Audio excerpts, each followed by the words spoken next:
mais c'est juste garder cette posture d'être centré et surtout de vérifier à ne pas réagir, mais simplement répondre à partir de ce qu'on appelle votre self, votre centre à vous.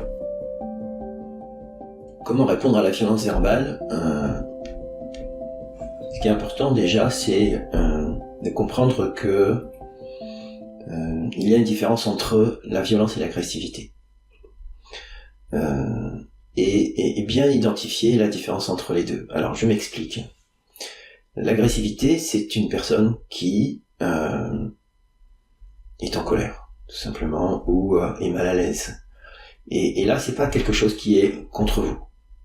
C'est simplement que la personne en face n'est pas à l'aise ou est embêtée par quelque chose ou a peur de quelque chose.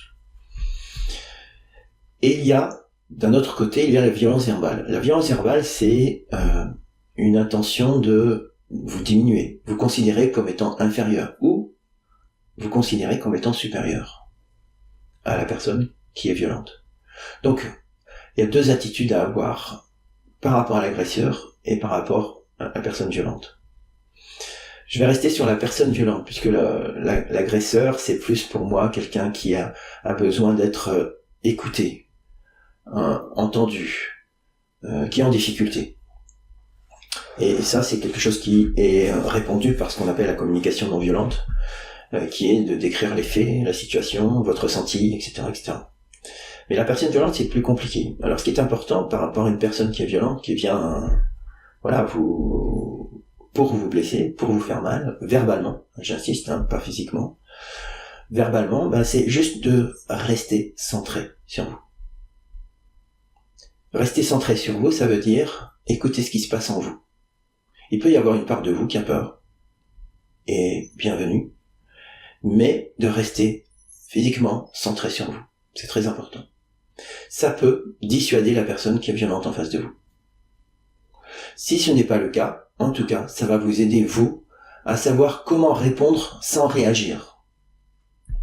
Parce que répondre sans réagir, ça veut dire quoi? Répondre, ça veut dire ne pas vous laisser envahir par vos émotions, sur la peur, la colère ou autre. Mais rester centré et donner une réponse à cette situation-là.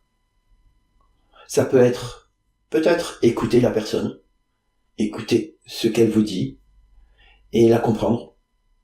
Et vous dire, ok, je comprends que tu aies envie de me dévaloriser, parce que tu vis telle ou telle situation, mais je suis pas d'accord avec toi.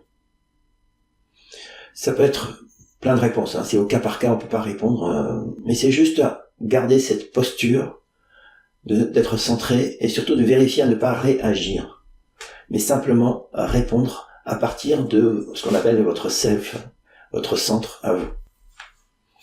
Et là, vous avez toutes les chances de vous en sortir honorablement, on dirait.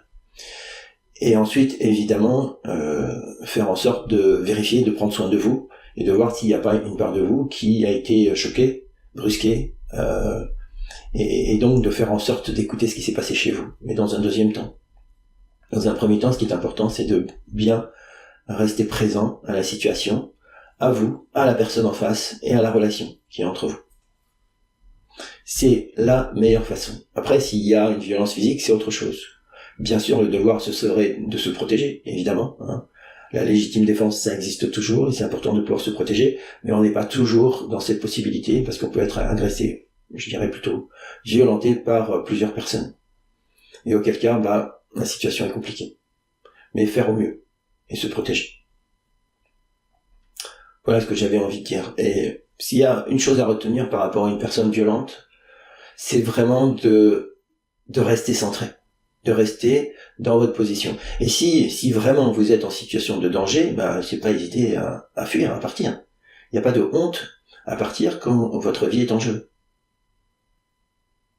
Au contraire, c'est un signe de présence, de sécurité que vous faites vis-à-vis de vous-même. Vous protégez.